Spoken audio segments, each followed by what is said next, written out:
senior wide receiver has 8 catches this year, and it'll be 3rd and 10 for Ferris. And that's the first time they've really had anyone open over the middle somewhat. They still haven't completed many passes. Just a short route against the seam of the zone. Brings up a 3rd and 10. A reminder, this is state quarterfinal playoff action. AAA football, Gonzaga Prep against Ferris.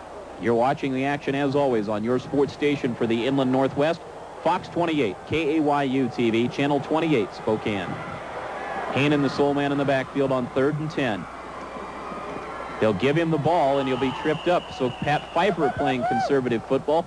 Almost split the seam on that one, but the Bullpups able to get a hand on Hainan and bring him down for the 4th down. And Ferris certainly not throwing the ball well at all, Todd. Lean is 2 of 6 for only 12 yards. His last 4 passes have been incompletions. Clock continues to tick.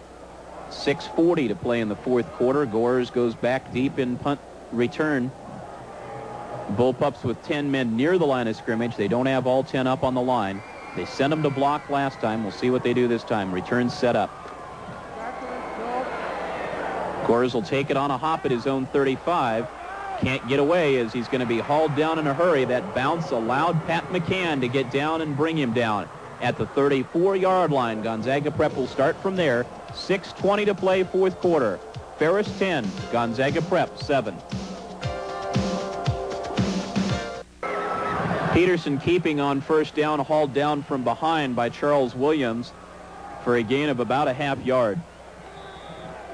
I wouldn't be surprised to see G-Prep just go option, option, option, trying to put more and more pressure on those linebackers. But that linebacking crew has been doing a good job in the second half, especially with that last defensive stand. Hoskins, Hainan, Calhoun, and Backlund. So Stero to the bottom of the screen. I think it's about time for another wrinkle to come out here for the Bullpups. Pederson looking for Sestero, his 2nd catch of the year. Good for a 1st down at the Ferris 47-yard line. Boy, it ruins his average, but I'm sure he's happy to make that grab. And a nice wrinkle, Todd. You're right. That time they haven't thrown to him much all year. Not much is working here, so they're going to throw to him.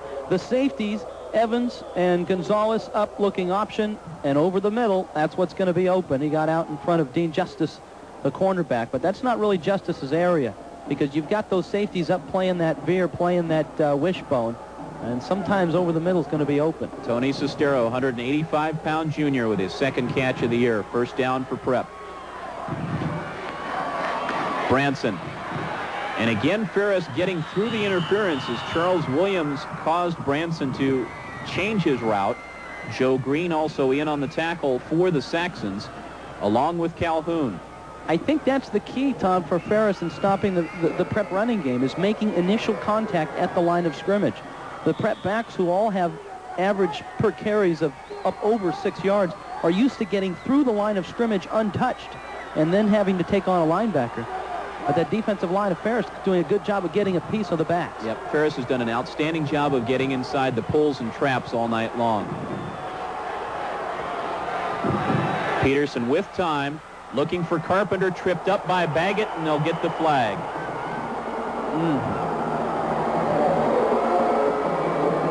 That's been a real battle all night long, and this time Carpenter will get the win.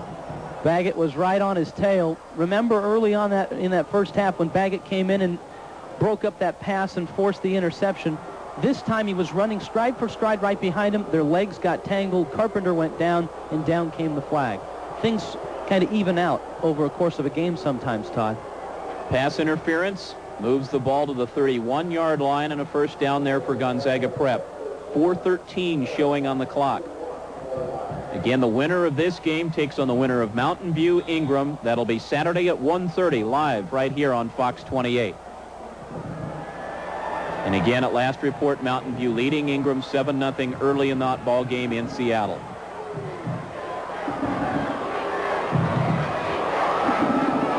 Pederson, great job that time by Jason Hoskins as he just threaded John Byrd. Byrd was supposed to block him. Hoskins went right by him, blew over him, and dropped Pederson for the big loss. Really gambling that they were going to throw the football. You'll see Hoskins coming from the bottom of your screen. He comes flying up. I don't think, in fairness to Byrd, I don't think... He just didn't get there in time, yeah. I don't think Byrd thought Pederson was going to go outside, Todd. I thought he might have thought he was going to stay in the pocket and thus was looking to keep that pocket straight. And loss of 9 on the play. Hoskins came flying up for the outside. Great play. For Sestero, incomplete. Underthrown just a little bit, couldn't get his hands on it. Will bring up a 3rd and 19 for Gonzaga Prep. Now this one just a little bit underthrown. Fake the dive, look for the postman. The pattern worked before. Again, going to Sestero. Tony goes down. The ball behind him had it, and then it popped out. Definitely catchable, though. That play by Hoskins, a big one, took him out of field goal position, at least right now, unless they pick up some yardage here. Sestero to the bottom of the screen, Carpenter to the top. Byrd and Branson in the slots on 3rd down 19. Prep 1 for 7 on 3rd downs tonight. For Carpenter, incomplete, badly thrown behind him, and he could not twist and get back to the ball. He almost made a tremendous catch, yeah. Todd. He had to throw the brakes on. The pass is behind him. Watch Hoskins coming again, but he's picked up this time by a lineman. The throw behind him, he almost makes this catch. Puts the brakes on, got the mitts out, and it just squirts between them. Had a couple of closes, and Don Anderson's going to take a timeout now with 3:21 to play. He has 1 left. And he'll talk things over. The last time the Gonzaga Prep lost a playoff game before the King Bowl championship game was in 1983. They lost in the quarterfinals to Kennewick 37-3. Since then, they have won 10 straight games, not counting state championship contests. And the last time a Gonzaga Prep team lost to the Ferris Saxons, 1975. 13 in a row, including 41-0 earlier this year. And it's now 10-7 Ferris. As we take a look again, second quarter, still no score in the Frontier League matchup. A great opening round for East Side, actually Inland Northwest teams even, to be more specific, as both the GSL and Frontier League swept their opponents in the opening round. Cheney and East Valley playing at the Kibbe Dome down in Moscow, which means that the Freda Chihuahua game, of course, over already. And Colfax Cashmere still looking for another update on that one. That was 7-6 halftime, and we'll try and, they're in the third quarter apparently now, and we'll try and get another score for you on that. Still 7-6, that game being played at Eastmont High School in Wenatchee. I wouldn't be surprised if Ferris did not put a return man back. If they just brought everyone up on the line of scrimmage and just... Well, they're going to...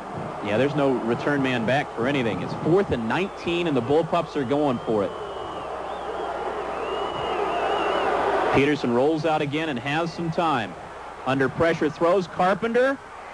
This is going to be a war. He dives. How close is he? Where will they spot the ball? He's going to be inches short, it looks like, of picking up the first down.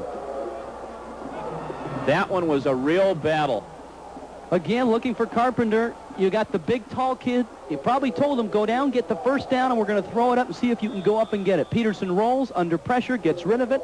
And you're right, Todd, it was a real war. Carpenter, the biggest kid out there, goes up, gets the football. Who's got a hold of him? Haanen. Haanen's got a hold of him. He's going to get help from just about everyone in the backfield. Evans, Baggett, they all jump on. They're going to bring the sticks out. Watch the guys in red and white, because this one's probably not even close. Ooh. Our photographer took a shot on the sidelines there as well, but the Saxons hold with 3:10 to go. Chris Carpenter did about everything he could do on that play. He's still very angry at the spot of the football. Carpenter thought he had perhaps better forward progress than that, and he might have had, but it was a good distance still. You can see Don Anderson, the Bullpups, trying hard. The clock runs with 3 minutes left. This one's not over yet. Prep has just one timeout left. Lean. Russell brings him down along with Solomon. The Saxons will be looking to try to run some clock time off, and if we get some spare time a little bit later, maybe we can look at that pass play to Carpenter.